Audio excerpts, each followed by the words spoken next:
शुरू करते हैं। जंगल का छोटा तालाब सूखता जा रहा था और जंगल के सभी दोस्त बल्लू बंदर, चीकू उल्लू, सुनहरी गिलहरी और मोर चंपा परेशान हो गए थे।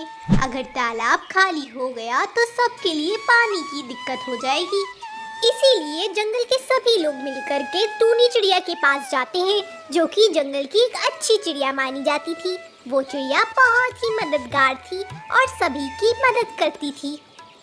बल्लू बंदर उसे सारी बातें बताता है। टूनी चिड़िया गौर से सुन रही होती है। अरे, ये तो बड़ी समस्या है। अगर तालाब खाली हो गया तो सब प्यास से मारे जाएंगे। मुझे कुछ करना होगा। टूनी ने सोचा कि सबको मिलकर काम करना होगा, तभी ये समस्या सुलझेगी। लेकिन दूर एक पेड़ पर कालू कौवा और उसकी पत्नी ये सब देख रहे थे और बदमाशी का प्लान बना रहे थे।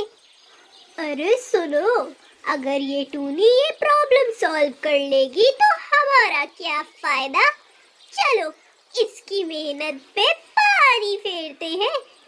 हाँ, मैं तो सोच रहा हूँ कि तालाब के पास और गंदगी फैला दूं ताकि सभी जानवर और परेशान हो जाएं।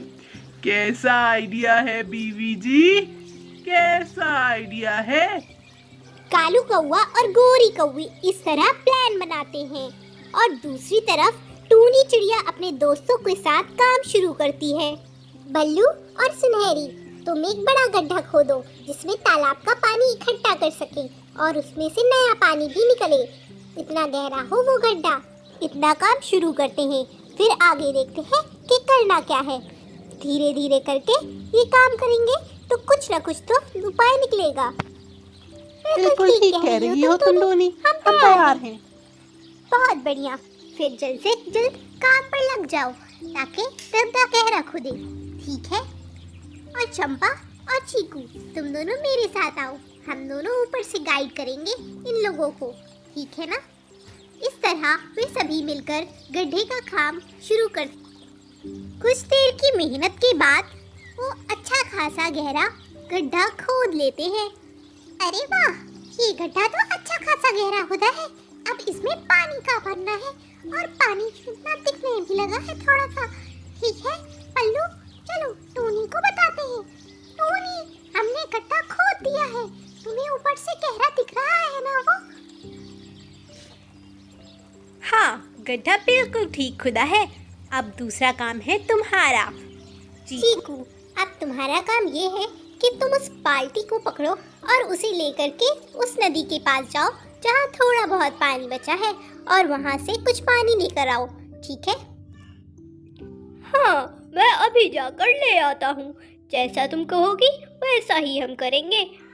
बस थोड़ा देर रुको, मैं पानी लेकर आता हूँ और फिर उसमें पानी भर दूंगा। ठीक है टूनी? इस तरह चीकू पानी लेने चला जाता है और वो पानी भरता है। चीकू पानी लेकर जा रहा था। ओह, ये लोगों ने तो काम भी शुरू कर दिया है। अब हमें ये करना है कि इस तालाब में इस तरह गंदगी फैला दे कि ये वो पानी वहाँ ले ही नहीं जा सके। क्यों? कालू कौवा और गोरी कौवी नदी में गंदगी फैलाने का काम जोरों शोरों से शुरू कर देते हैं। तभी चीकू वहाँ दोबारा आता है पानी लेने, पर वो गंदगी देखकर लौट जाता है और जाकर के टूनी को सब बताता है। टूनी सब सुनते ही समझ जाती है कि ये काम तो सिर्फ कालू कौवा और गोरी कौवी ही कर सकते हैं। इसीलिए वो एक योजना बनाती है। मैं जानती थी ये कालू कौवे का और गोरी कौवी का ही काम होगा। ये लोग मेरे काम में कोई बाधा ना पैदा करे, ऐसा तो हो ही नहीं सकता। एक काम करते हैं मोर, हम दोनों वहाँ चलते हैं और वहाँ चल के जो भी गंदगी है उसे साफ करते हैं। टूनी चिड़िया चंपा से कहती है, चंपा तुम्हारे पंख इतने सुंदर हैं और बड़े भी, तुम उसे गंदगी को साफ कर दो। और मोर चंपा ने अपने पंख से तालाब के आसपास की सारी गंदगी हटा दी। जंगल के सब दोस्त मिलकर काम कर रहे थे और तालाब का पानी बच गया। बधाई हो दोस्तों, हमने नदी और उसका पानी दोनों ही बचा लिया है। ये सब तुम्हारे ही कारण हो सका है टूनी, हम तुम्हारे शुक्रिया अदा करते हैं। इस तरह टूनी और उसके दोस्तों ने तालाब का पानी बचाया। देखा, टूनी की चतुराई के आगे तुम हमेशा ही हार जाते हो बेवकूफ कालू, वो तुम्हें कभी नहीं जीतने देगी। देखा, इस दफा बुद्धू तुम फिर हार गए। ये टूनी तो हर बार मेरी बदमाशी का प्लान बिगाड़ देती है। मैं फिर से हार गया, लेकिन देखना अगली बार मैं ही जीतूंगा। इसका प्लान तो फेल करके ही रहूंगा। तो क्या हुआ, इस बार और जीत गई तो हमारे प्यारे दर्शकों, आपने देखा ना कि बुराई का फल हमेशा ही बुरा होता है और अच्छाई हमेशा ही लाभदायक होती है। तो हमारे चैनल को आप बिल्कुल भी सब्सक्राइब करना ना भूलें और बेल आइकन को भी दबाएं। लाइक, कमेंट और शेयर भी करें। फिर मिलते हैं।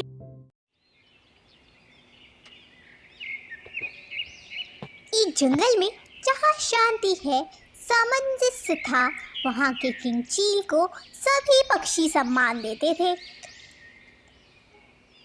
अपनी तेज नज़र और दयालु दिल से वह जंगल में शांति बनाए रखते थे।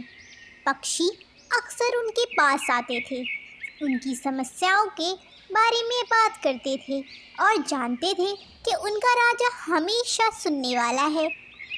याद रखो दोस्तों, मेरे दोस्तों, जंगल तभी फलता फूलता है जब हम शांति से रहते हैं। दया तुम्हारे पंखों का मार्गदर्शन करेंगी और तुम अपना रास्ता पालोगे। किंग चील बहुत ही दयालु था, पर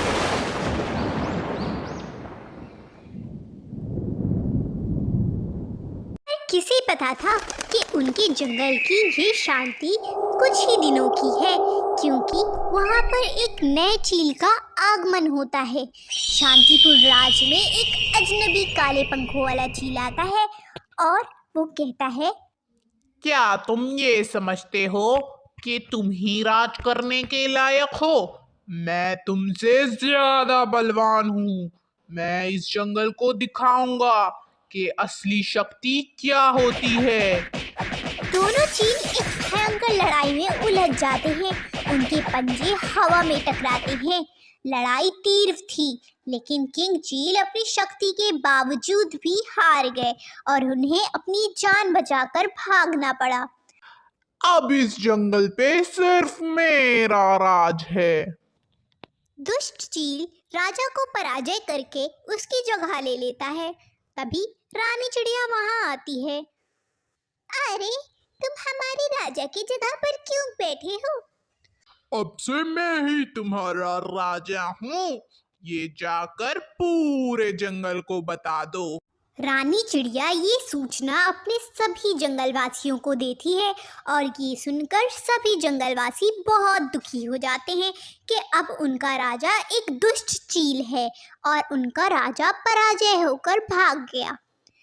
दोस्त, पर ये तो बहुत ही दुख की बात है। अब हमारा क्या होगा? उस दिन से उस जंगल में सिर्फ और सिर्फ पक्षियों को मारा जाता और दुष्ट चील पक्षियों को मारकर उन्हें खा जाता। वो उन्हें एक भयंकर मौत देता। कभी वो किसी पक्षी के बच्चे को दौड़ाता और उन्हें अपना खाना बनाकर खा जाता, तो कभी वो पक्षियों को घर से उठा ले जाता। इसी बात से चिंतित रानू चिड़िया ने एक गुप्त सभा बुलाई। इस तरह तो हम में से कोई नहीं बचेगा। हमें इस दुष्ट चील को सबक सिखाना ही होगा। इसका मुकाबला हम तो नहीं कर सकते। देखो रानो, हमें अपने पुराने राजा से मदद मांगनी चाहिए। अगले दिन कालू कौआ और रानू चिड़िया अपने पुराने राजा की खोज में निकल जाते हैं। वो सारा जंगल ढूंढते हैं, फिर उन्हें एक जगह जाकर अपना राजा मिल जाता है। हमें आपकी जरूरत है राजा जी, हमारी जान खतरे में है। आपको तो पता है वो दुष्ट चील किस तरह जानवरों को और पक्षियों को मार रहा है। मुझे इस बात का अंदाजा है, पर मैं क्या ही कर सकता हूँ। वो मुझसे बहुत बलवान है और अब मेरी उम्र भी हो गई है। मुझ में इतनी शक्ति नहीं है, मैं चाहकर भी अपने राज्य की बचा नहीं सकता। पर अब हम क्या करें? क्या हम तो सब इसी तरह मारे जाएंगे? क्या हम सब रोज की रोज उसका खाना बन जाएंगे? अब हम किससे मदद मांगे? ये बात उनकी एक परी सुन लेती है और वो वहाँ पर उपस्थित होती है। ये आप सबकी बात सुन ली है, मैं आपकी मदद करना चाहती हूँ। राजा चील, मैं आपको ऐसी शक्ति प्रदान करूँगी जिससे आप इसका मुकाबला कर लेंगे। परी ने चील को शक्ति प्रदान करी और वो वहाँ से चली गई। परी के जादू से अब किंग चील पहले से ज़्यादा बलवान था। अब आप हमारी मदद कर सकते हैं राजा। कृपया करके हमारे साथ चले और उसे पराजय करके भगाएं। किंग चील, कालू कौवा और रानो चिड़िया सभी जंगल वापस आते हैं। अब मैं तुम्हारा मुकाबला करने के लिए तैयार हूँ। एक दफा फिर हम मुकाबला करेंगे और देखते हैं कि कौन जीतेगा। तुम मेरा मुकाबला करोगे? क्या एक दफा और हारना चाहते हो किंग चील? आओ। ऐसा कहकर दोनों एक घमासान युद्ध में फिर मिल जाते हैं।